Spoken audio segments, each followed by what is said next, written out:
Welcome to Off Topic but On Point. I'm Odette de Beer, and here we embrace the unscripted, the unconventional, and dare I say it, the unexpected. Because sometimes the best breakthroughs happen when you go off topic. Each episode, we dive into business, leadership, and life, exploring the moments that challenge us, shape us, and push us forward. So, whether we're tackling entrepreneurship, collaboration, mindset, or even navigating resistance, one thing's for sure, we'll always bring it back to what matters. So, get ready for candid perspectives, thoughtful insights that will keep you engaged, inspired, and maybe a little bit uncomfortable in the best possible way. As usual, I have with me my beautiful friends, Dr. Janine Do Cabo, also known as the Intentionalist, and Pastor Christo, Pretorius, the Expander. Let's go.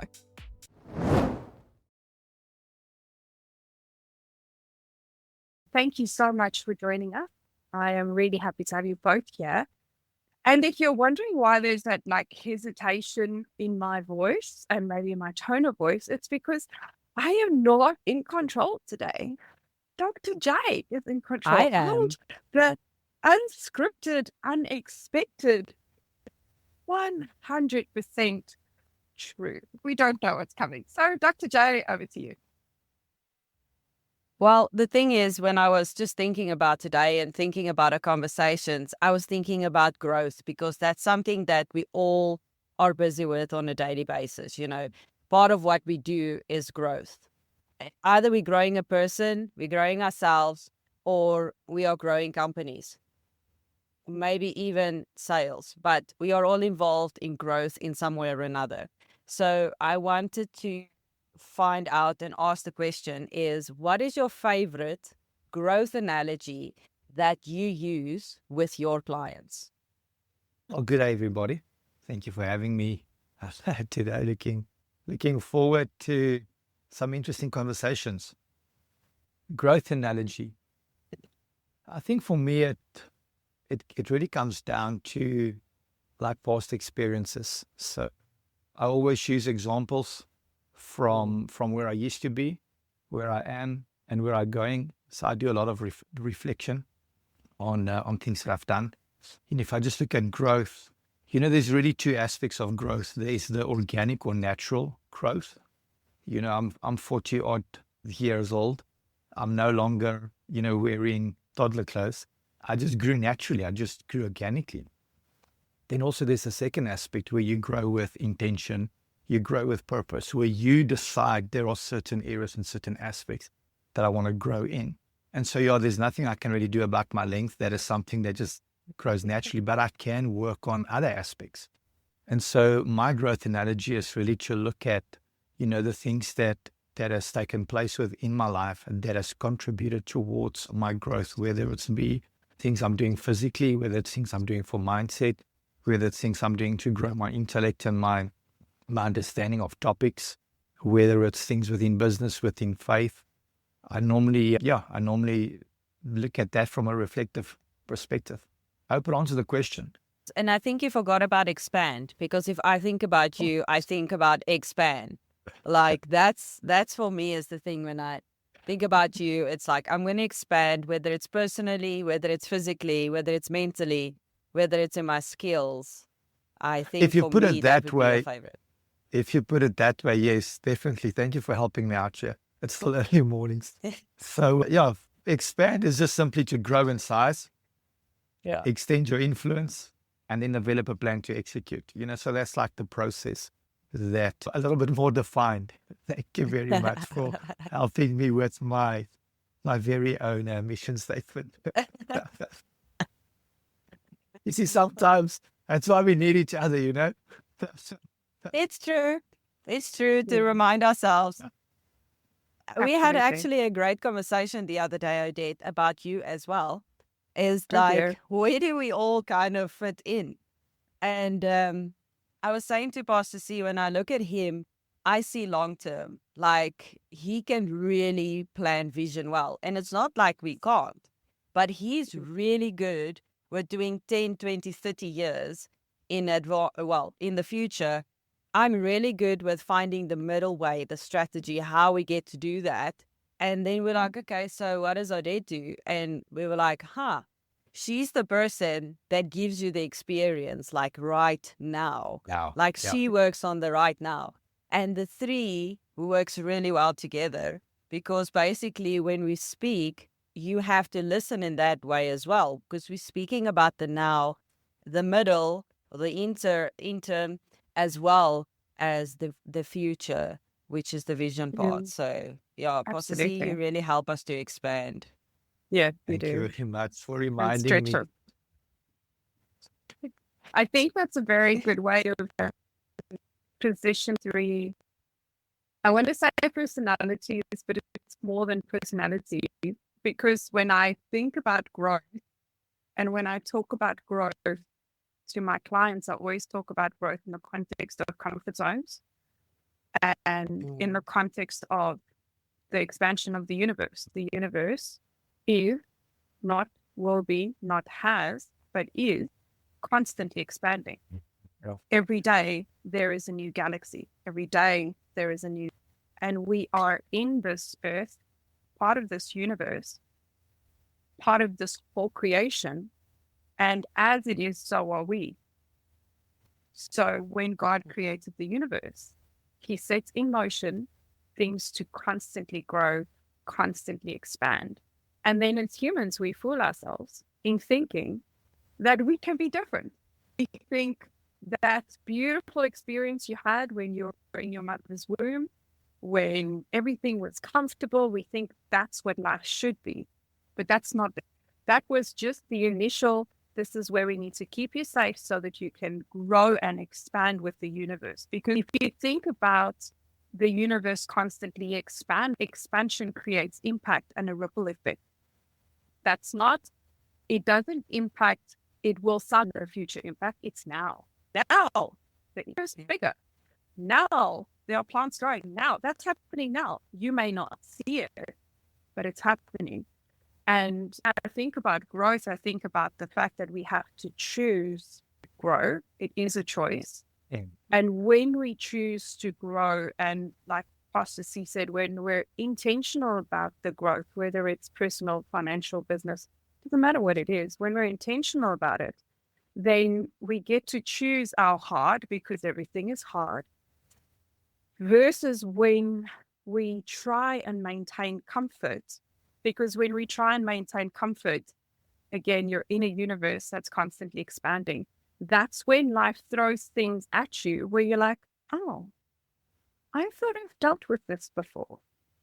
Wait a minute. It's familiar. It's that mountain that you were meant to overcome.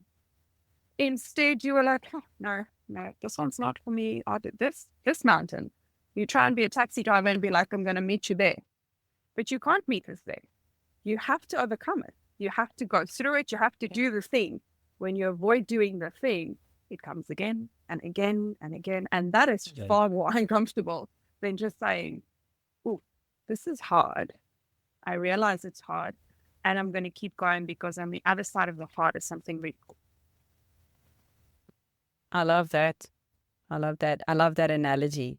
And you know what I realized is that there's a difference between growth and change.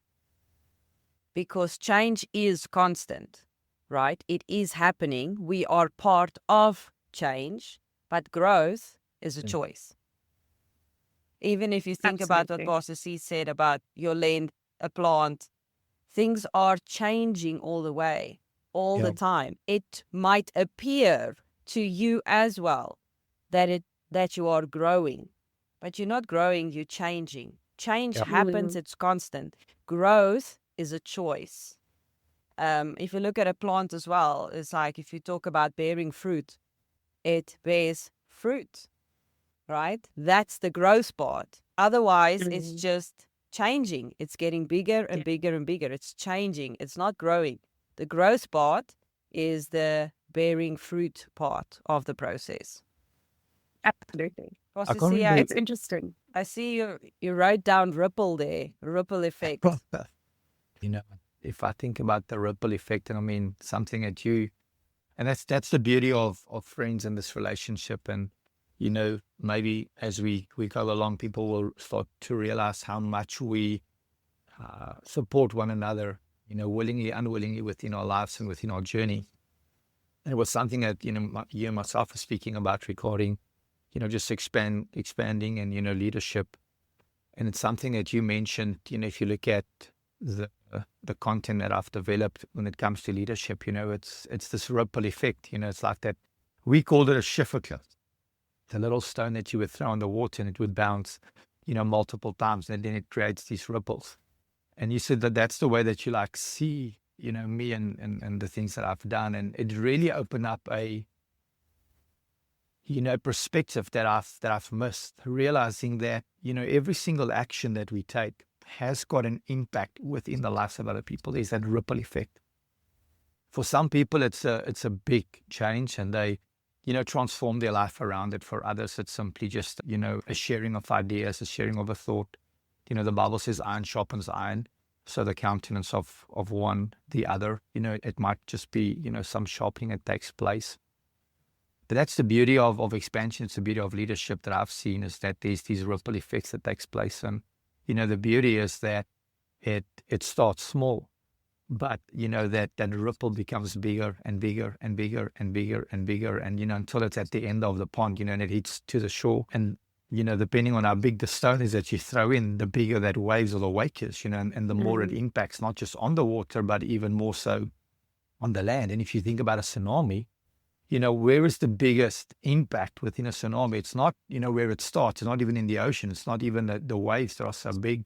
It is when it hits the shoreline. It makes the biggest impact. And I think in our lives, that's how, influence works, is that we don't always know the impact that it's going to have within the life of other people. We might not see it. However, it shouldn't, stop us from, pouring into people and just keep on going. There's that principle about dealing the cards. Just keep on dealing the cards. Just keep on, pushing. Just keep on beating the drum. I think it's the Costa that spoke about sales, that you got to beat the drum continuously. And so these ripple effects starts taking place within your life. And the more stones you throw in the water, the more you'll have these ripple effects. And so Get the impact. Bigger the impact, absolutely. I like that it's also continuous impact. I love the analogies because I think people learn through examples, through stories. They can connect with that as well.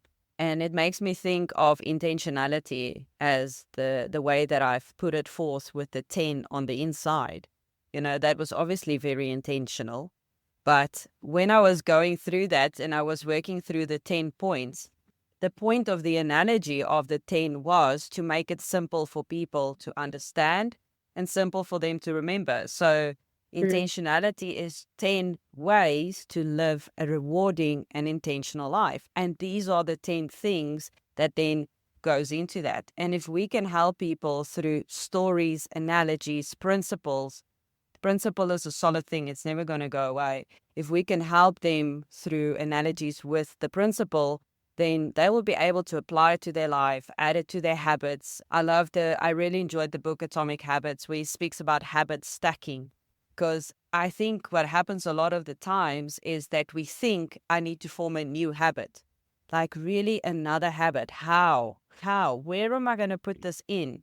And where he speaks about habit stacking, it's almost like taking what you've already got, the foundation that you've built, and putting something on top of that, improving it, making it better, making it greater.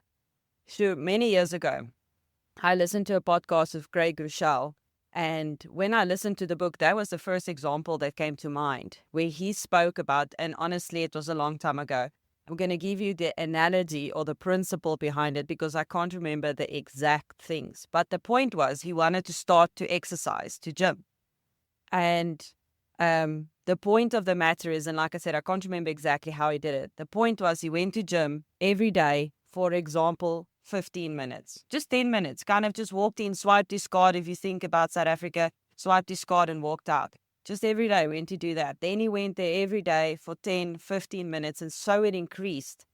And what he was actually doing was habit stacking. He was creating the habit and then building on top of that habit.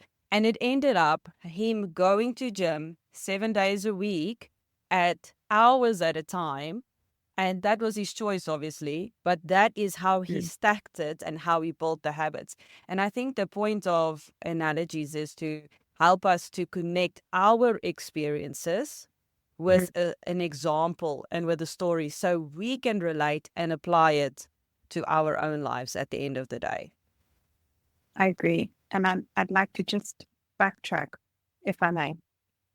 It's interesting that you mentioned fruit, because fruit is actually a very interesting subject.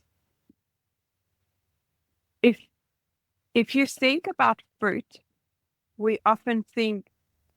So I've been sitting on fruit for a while. Why? Because in Psalms 1, verse 3 in the Passion Translation, it says, "She will be standing firm like a fishing tree planted by God's design, deeply rooted by the brooks of bliss, bearing fruit in every season of life. She is never dry, never fainting, ever blessed, ever prosperous. No matter what she sets her hands to, she brings it to a successful conclusion." And that's kind of where my fruit story starts. Because fruit implies that you must be rooted somewhere. Yeah. So where are you rooted? Therefore, growth requires roots somewhere in some firm foundations, principles. Dr. J, you said it. Those are the things that never change. Deeply rooted means not it's the penwortel, and I don't know what that is in English, but it's that root that goes all the way down, and it goes down for like It's what not feels a like pen forever. carrot. When you try and plant it just doesn't die. It hangs there. It's not a pen carrot. No. Good try. So deeply rooted, and I deeply rooted is what produces the fruit. The fruit is not for you. The fruit is The around fruit you. is for others. And let's consider for a moment that we are not in a world where we quickly modify what God has created. The original intent was to bear seed. The original intent of seed is to produce more and to produce more fruit. And we have, as human, genetically modified grapes, for example, to remove the seed. That fruit is impotent and cannot reproduce. It therefore defied its original design. So when it comes to fruit, it's not you, and within your fruit, you said it, your fruit's impact on other people you don't necessarily know. And whatever those fruits are, carries a seed. Seed germinates in that person, and it will either produce after its own kind, or it will be impotent.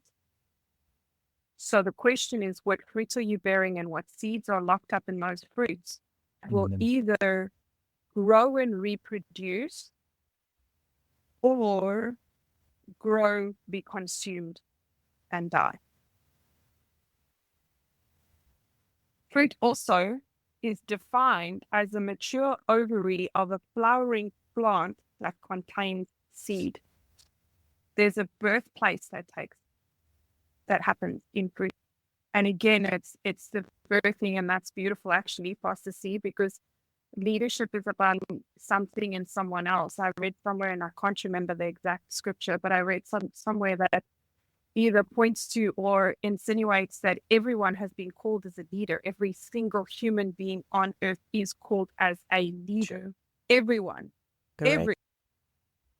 Why are we not? Because we listen to lies, because we listen to the noise, because of the stuff that's going on, and you surround yourself with. So when you surround yourself with fruitful people who produce seed in their fruit, you reproduce fruit. And your reproduction of fruit then requires you to reproduce into someone else and ignite that in them. Those are my thoughts on fruit. And Odette, I believe that Very the good. reason we are all leaders is for the fact that Jesus was and still is the best leader that I know. And if Yeah. we are made in his image, then we Yeah. will also be leaders. So, That's right. yes, we are not born leaders. We are all born and therefore develop into leaders because of the Yeah. character and likeness of God. Pastor C, I don't know if you went with this train of thought while Odette was talking, but Yeah, I if was I can jump thinking, on the fruit wagon, yeah.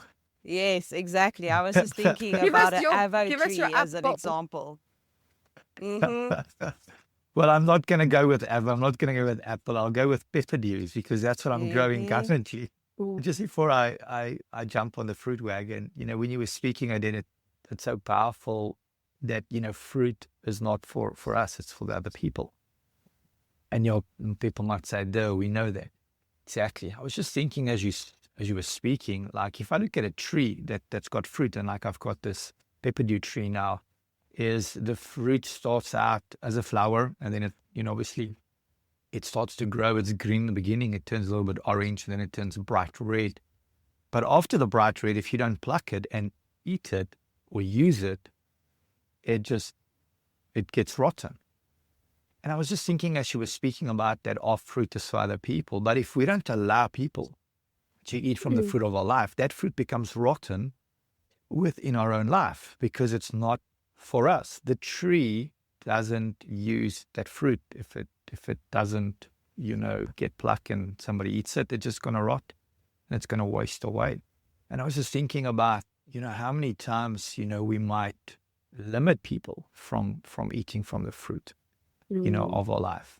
So that was a great analogy that you used there. And, once again, thank you for just opening that up. I just came to that realization again, the importance of allowing people to learn from us, that ripple effect, that, whatever we say, whatever we do, whether or not people enjoy my fruit, that's not so much up to me. I remember, a We couple all of have a weeks ago. different taste. Yeah. So here's an interesting story. So I gave I think I had 3 pepperdew trees. So I gave one to Dr. Janine that she's planted in her vegetable garden. And we were there the other day and, we had some of the pepperdews, but it was bright red. However, it didn't had any burn at all. It was just almost like a pepperdew.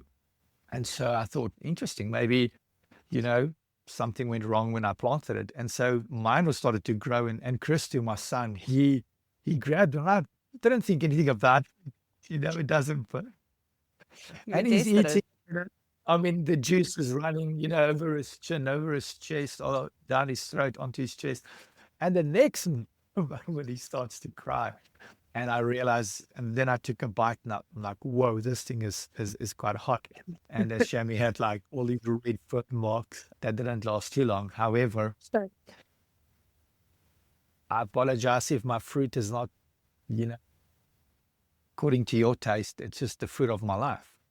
And so I'll eat that it doesn't taste bitter. But if you don't like avo, if you don't like pepperdew, if you don't like apples, we all have different fruit. But what's interesting about fruit, I'm thinking about, as you were speaking, Odette, in Mark 11, the Bible speaks about, where Jesus curses the fig tree. And the Bible says that Jesus was walking with his disciples and he was hungry and he saw a fig tree and he went there and there was no figs. And then Jesus says, he doesn't really curse the fig tree. He doesn't use those words. He says that no one will eat from your fruit ever again. No one will eat from your fruit ever again.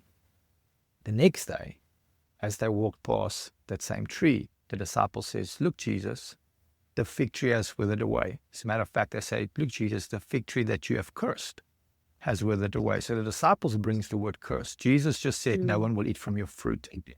And what's so powerful for me from that scripture is, that's the way I see it, is the purpose of a fig tree is not to give shade. The purpose of a fig tree is to produce fruit. The very reason that Jesus said, I remove the purpose from your life. Yeah. That's the reason that tree died. He wasn't so much cursed, like you'll die. He just removed the purpose. And when the purpose was removed, there was no more reason for that tree to live. And that's why it died and it withered away.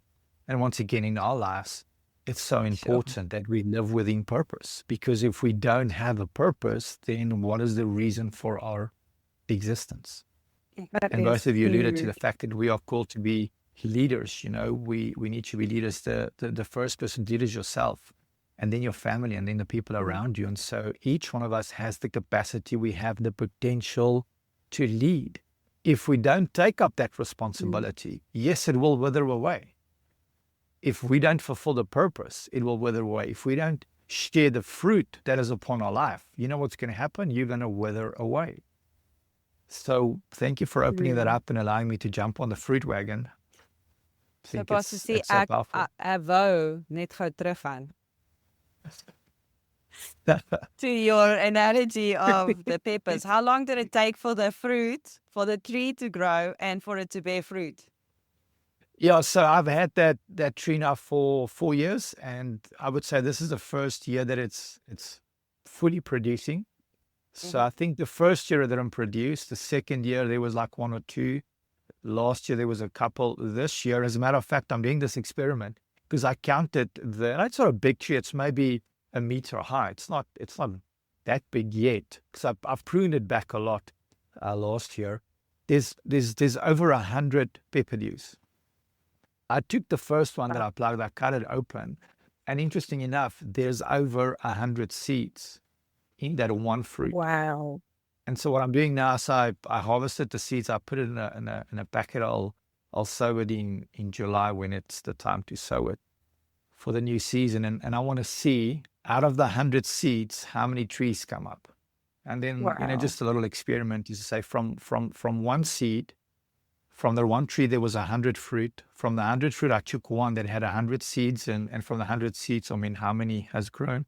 Just to give us an example of the power of what our lives and the words we speak and the impact we make. It might just be one ripple effect in one person that we don't ever meet again. But that one person impacts 100 people. And those 100 people each impact, 5 or 10. It's impossible to even, number the impact that our life can have. And we all want to shout like, oh, great, people have been impacted by my life. The negative is also true. If we give people a bad report, or if we speak to people, in a degrading way, that's also true. That impact, can also go, multiple times. But it takes time, Dr. Janine, to bear fruit. I had to prune it. I had to plant it. I made sure that I planted in the right soil. Odette was speaking about, the importance of being planted. So I ensured that it's planted. I ensured that there's, nutrients within the grounds. Then pruning comes. A lot of people don't like pruning, but if I look at, vegetables, if I look at trees, if I look at roses, the more you prune it, the bigger the bush, the bigger the roses, the more fruit. Don't prune your palm tree and, just cut it off. That's one that you cut the dead leaves. Certain plants, you prune them differently. However, when it comes to some of the vegetable plants and things like that, pruning is important. So think about this, Pastor C. Yeah. There's small tree, didn't take a lot of time for it to actually bear fruit, and then it was a lot of fruit. But if we go to an avo tree as an example, it grows into a massive tree, okay? Yeah. But it takes time to bear fruit. It takes years before it actually bears. It only carries one seed in one avo, right? So I want to speak to people, I want to speak to people who are saying, but I'm not seeing my fruit. No, that's true. That's true. And then they're like, you know what, maybe I don't have fruit. Yes, you do. Maybe you have much larger fruit that's going to make a much bigger impact in only certain areas or specific areas in the lives of people. But the impact will be so much bigger because the fruit is so much bigger. But it is gonna take of you to sometimes be hidden for a season or for a period of time because people ain't gonna see the fruit. Doesn't mean that there's no seed. It doesn't mean that you are not rooted. It doesn't mean that you're not going to bear fruit. It's just in due season, you're going to bear much fruit. Yeah. Fruit.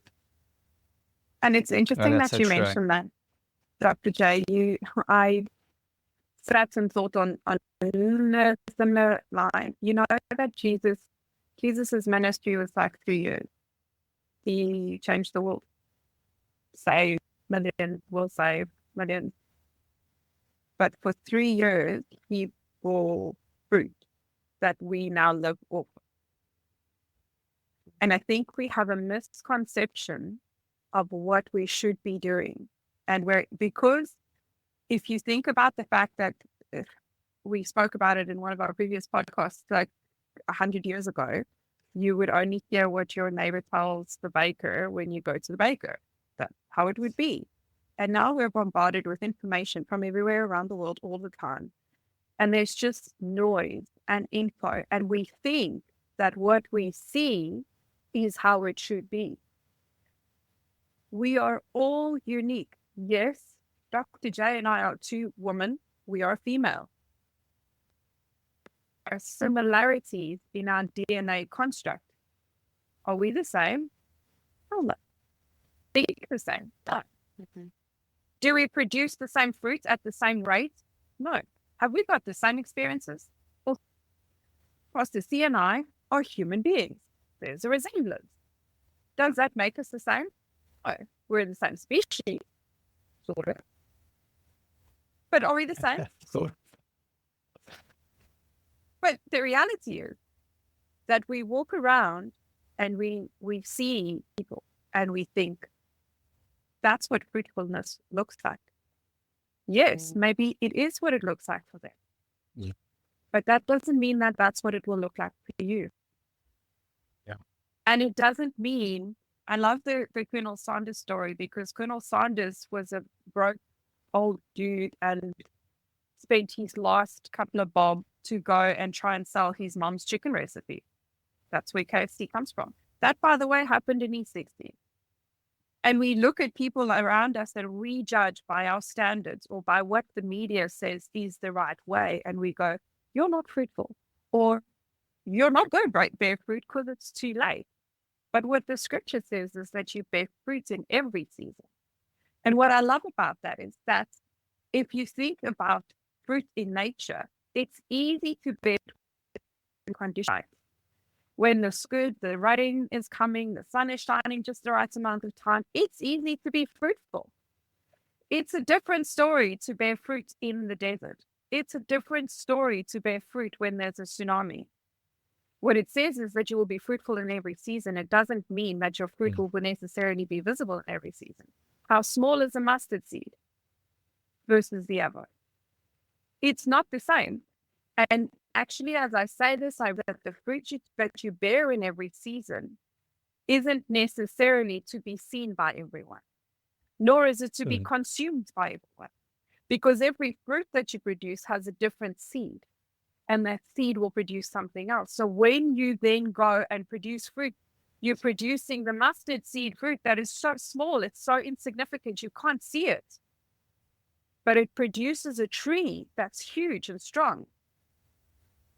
Or you're an aloe and you produce one fruit, and that one fruit produces a massive tree, but it takes 4 years. You went through the seasons. And I think that's where we also have to be careful. We are not trees. I'm not an apple. I'm not a banana. I'm not a grapevine. Therefore, the fruit that I produce in one season edifies a certain group of people. The fruit that I produce in another season will edify a different group of people because it has a different purpose. And you've said it just now. If you remove the purpose, you produce death. That's what it is. The purpose, when I think about before my life purpose, before I had kids, was different to now that I have kids. And it will be different still when my kids leave the house, because we are on a journey. It doesn't mean that now that I've done this thing, that now I'm done, now I can focus. I'm out, I'm done, I'm all good, I'm going on gardening leave. No, it's now different. I spend a fair amount of time with people who are much older than me. And in the season of their life, they are producing different and they are taking on different challenges, which wouldn't make sense in the season when they had kids, because they're fighting on governmental spheres, and it would be hard. And if I think about it, the fruit that they've produced over time has resulted in different kids, different things. And now in this season, they're producing something else. I like what you said, Odette, is that all the fruit that we produced is not to be consumed by everyone. That's also why I believe that you can only find certain fruit and certain trees in certain climates and certain places. Hungry first thing in the morning. I'm thinking of something else is if we say that because we're on the food trend, that business is then a 3-course meal, an appetizer, main course, and dessert. Which one of these courses best represents your expertise, and how would you say that it basically contributes to your client's experience? Odette, That's a very good question. I would say never I'm thought about it that way. probably the dessert, I reckon, because customer client experience is an entire thing, and Italians or French people have dessert first, and we have dessert last. But dessert fits in anywhere, and I can probably sneak in a sneaky dessert in between your starter and your main, and you'd be like, yes, please. And the experience lingers. If you've had a really good cheesecake, you're like, that was good. It lingers. And that's what the experience is. It's like, that was good. That's brilliant. Yeah, I'd probably go for the main course thing. I'm not a foodie. I do like to try different things. If I just think about, starter, if you go to a fine dining restaurant, probably more time goes into that. Dessert really, puts the cherry on the top. And so you gotta nail that. I think, my methodology is more about, giving substance and being the focus where everything else gets connected to. You go to the restaurant for the main course. You don't go for the starter or for the dessert. However, the starter and dessert can definitely impact your experience, absolutely. So I think the main course just ties everything probably together. If Gordon Ramsay is watching, please don't curse me on my methodology of food and fine dining, but that's just the way I see it. So I would probably say, the main course. Dr. Jan, where do you I like that. I thought hard about this as well. And I think that I touch on all three for the reason that I'm really stuck in process. But I like the way that you put it, Odette, is that you can actually fit dessert in anywhere. And it goes so nice with what I normally say is that each person's experience in business is different. And they are at a different place in business. Therefore, they require a different kind of substance, or it's different kind of food or need. They have a different need at that point in time. So it's like, which one do you need right now? What is going to sustain you until the next phase? Because I think that's what we are seeing with the 3-course meal as an example. It's 3 phases, it's stages. So what is going to sustain you until you get to the next part? But I do think we need to have the sustenance that you say. We do need to have the little bit of sweet, and we have to get started in order to get going. So I think each one of those things are, and if I look at the two of you, I think that lies in our certain core, but we can operate in each as well very well because we are business, but we can really whip up an amazing meal in the one that we specialize in and help somebody through that part and make it a memorable experience, Odette. Like you said, and based on what you just said now as well, it's like it just solidifies what I was saying about each one of us, and especially what you said now about dessert. It can be in the front, it can be at the back. It is about the experience, and that's what you are so good at, is the customer experience. I was having a conversation yesterday. I was actually doing a webinar, and I realized how many people are falling back into the trap of business where they think it's about what they like and about what they think is going to look best and about what they want to put out on social media, turning that around again to say, no, no, no.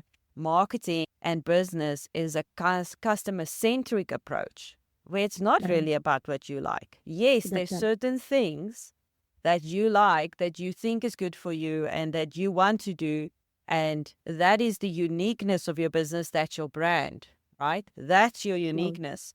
That's your taste. But when it comes to the meal and when we're actually doing the eating or the marketing side of it, you focus on the customer. It's not about you. It's not about what you're going to like. The shift now focuses when the chef prepares the food, he prepares it for the customer and what the customer is going to like. That's right. Not for his liking.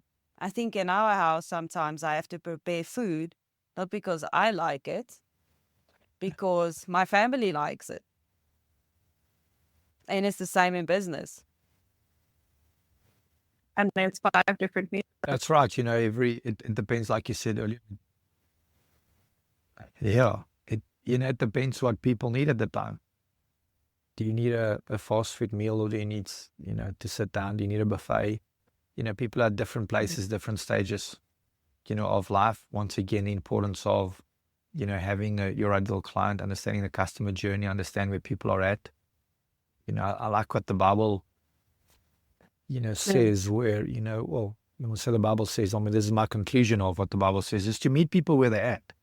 If you're a leader, if you're, within in the church world, important that we meet people where they're at, because every person that comes into church is in a different place, a different stage of their life. And it's true for life as well in business.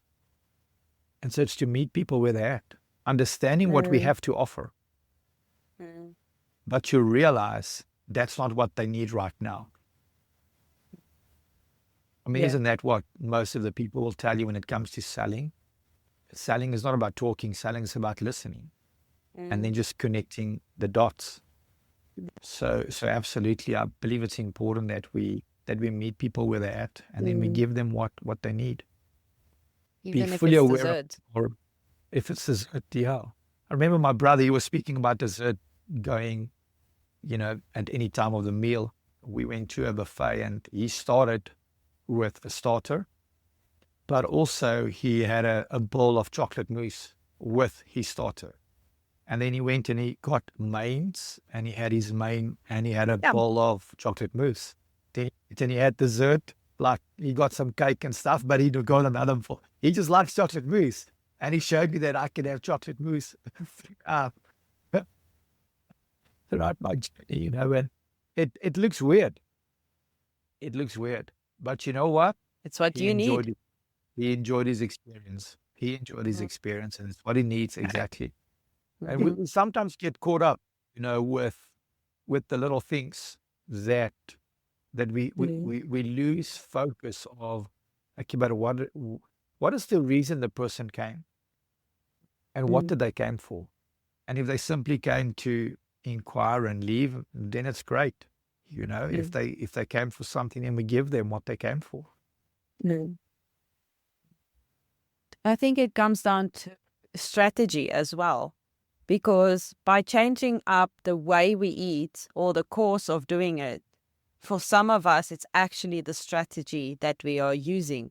It's our uniqueness. It's what sets us apart. My mom is the same. Is that when we went to a restaurant, I remember when we were young, it was such a treat to go and eat at the Holiday Inn and have their brunch and like all the foods that you can choose from, the whole buffet. And we normally went there for breakfast on special occasions. And even then she would start with dessert. And I'd be like, that's not the best example, Mom, That's not the best example, but it's always been a strategy, and it makes her unique, and it makes her the person she is today. Yep. And the same in business is you might not start the same way that other people are starting. You might not even do the same things in the middle or at the end, but that is who you are as a business person. That is your strategy, and that makes you a success, and it makes you unique. It would be so boring if all of us did it exactly the same way to get exactly the true. same results. There'd be no That's definitely true. uniqueness. Not at all. I No think free will, also, no choice. absolutely, it would be very boring. I think if you, no, and we also wouldn't be having this conversation because we'd all have to say the same thing. Yeah. I think if we, from a business perspective, think about 4 quadrants and sort of the center being the starting point. If you keep it simple enough, from the starting point, you can go anywhere. So, to your point, Pastor C, meeting them where they're at, the starting point is always the same. I don't sell bananas, I sell apples. The way in which you get your apples is apple pie, apple strudel, candied apple, fresh cut apple. Don't know what else to do with apples, but whatever you can think of to do with apple, which will result in something that you do in one of those 4 quadrants. The starting point is the same, but it addresses what the person needs at the time and will ultimately, when done, with your competitor analysis is strategy 101. Not so that you can copy them, but just so that you can understand the experiences your clients are having with them. You don't want to be like them. You don't want to say what they say. You don't want to do what they do. And you definitely don't want to operate the way in which they operate, because then you're not unique and then you fade away. But if you meet them where they're at, and here's another kicker, there can still be standardization. Just because I meet you where you're at does not mean that every single thing I've tailored. It just means a toolbox. And I pull from my toolbox what you need at the time. Because if you need a small hammer, I'm not going to go out and fetch my power hammer. But if you need a screwdriver and it's just a fix, then I don't need to go and get the electric thing and can guide them. You can say, well, if we've now done this thing, the logical next thing would be this, or that, or that.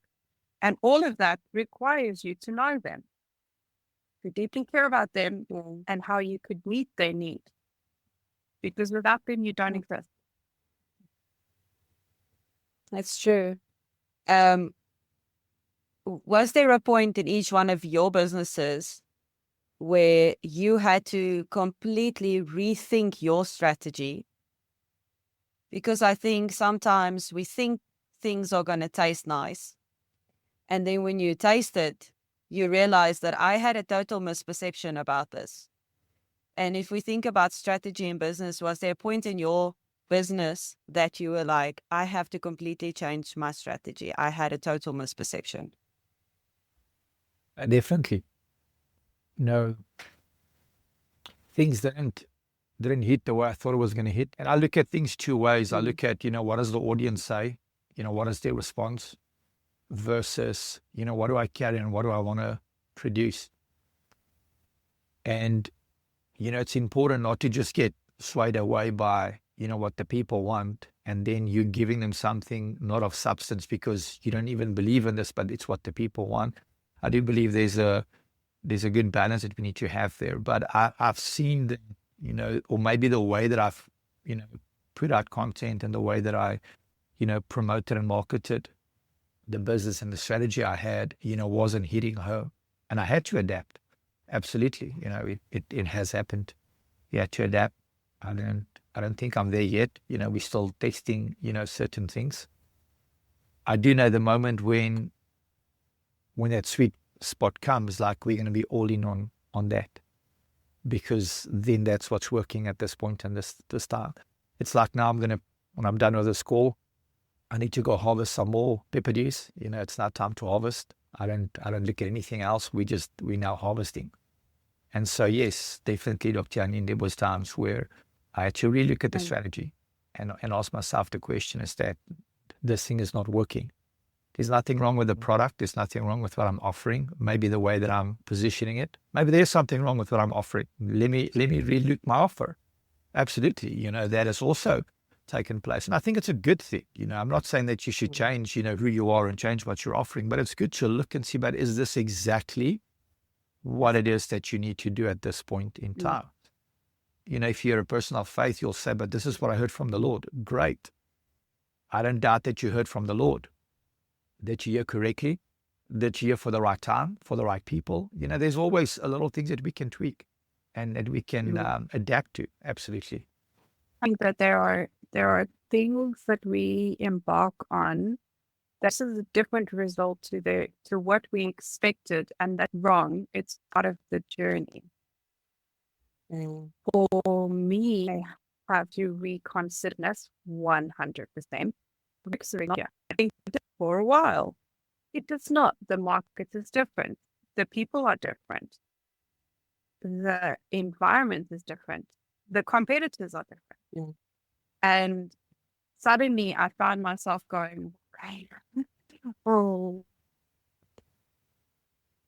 And I've had to go, well, going to continue down this road, which I can see is not working current form, or reposition things. I also had different people. It was wise counsel. You should do this. And I did. And there are things that I carry with me because I've learned from them, and things where I'm like, in hindsight, probably wasn't. It just didn't fit me. Maybe it fit their vision of me. It made sense in their minds, but it doesn't actually work. The shirt doesn't fit. I need a different shirt. So I've had to go through the process of changing everything. I've changed my marketing. I've changed my slogans. I've changed my focus. I've changed my product. I've changed the different spaces that I'm in.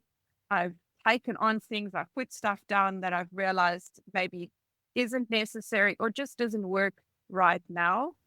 And at the end of last year, there's a lot of stuff that I built up over the 4 years that I could go back to at the end of last year. But I created this when I started here. When I just got here, it's not wasted. It wasn't the right time for that. Now is the right time. Never Now wasted. I can pull it in. So I've had to do that. The same is true for this podcast. This podcast started out as the summit, and we believe in the summit. Otherwise, we wouldn't be doing this. But the format is different because it impacts differently. And point prosperity, did you hear from God? Yes. Is that the right thing at that time? Yes. Is that still the right thing? Probably not. We have to reassess. I love that if you listen to a very switched on, focused, spirit-filled pastor of any description, they will always tell you that you need to listen to what the Lord is saying now, not what he had said. So is he still saying that thing now? Same is true for your business. Does that still work now? No. Then you adjust. Sometimes it means throwing everything out and starting again. Sometimes it's a tweak. And I agree with you, Pastor. There's nothing wrong with it. I think there's something beautiful that comes out of that. And there's a lot of learning if you allow yourself to learn from it. That you can. One key principle that a business owner can focus on for the next 90 days and why. That's so true. I've got one last question for you guys, and then Odette, you can wrap it up. If you can leave, I would probably say do it. So whatever is a challenge within your business right now, do it. Get involved. Go for it. The reason I would say that is, you've got the authority and the responsibility to bring that thing to fruition. And so lead from the front. The giftings that you have and the wisdom that you carry is 100% in line with solving that problem. And so I would say, just you do it. Just go for it. Jay, what's yours? I think what I would give people is intentionality and building with grit, and grit for me forms part of the intentionality. Is for the next 90 days, build with grit. Go for growth. Have the resilience, because don't be fooled. It's not always going to be easy. So you have to have resilience in business. You have to be intentional about what you want to achieve and where you're going to be going. And within the next 90 days, you will see the transformation. You will see the transformation. As we said right in the beginning, is change is constant and change is happening, but growth is a choice. So you need to make sure that you choose growth in order to have that transformation in your business, but also yourself within the next 90 days. I think if I had to leave the listeners with one thing, it would be to produce the fruit, and your root has to come from your purpose. Whatever it is, I've been given that purpose for a reason. And like Pastor C said, you've got the responsibility to bring it to flourishing. And if we go back to Psalm 1, verse 3, that you would bring it to successful conclusion if you are rooted. If there's one thing that you have to double down on, it's purpose. Assess your decisions against purpose. Am I living my purpose? Is this fulfilling the purpose? Is the thing I'm doing getting me closer to my purpose or away from my purpose? If you do that for the next 90 days, you'll get a more focused business, a more focused you, and that will mean that you are more intentional and you are as intentional as you can be. The more productive you will be, the bigger the impact you can be. So on that note, we went deep, we went off track while talking about fruit. We are talking about starters, desserts, and main. But we always bring it back to what matters for today's conversation. I hope that it sparked something in you. And if it did, please drop a comment, share your thoughts, and tag someone who needs to hear this. Make sure that you are subscribed so that you don't miss an episode. Follow along on social media for more insights and behind the scene moments.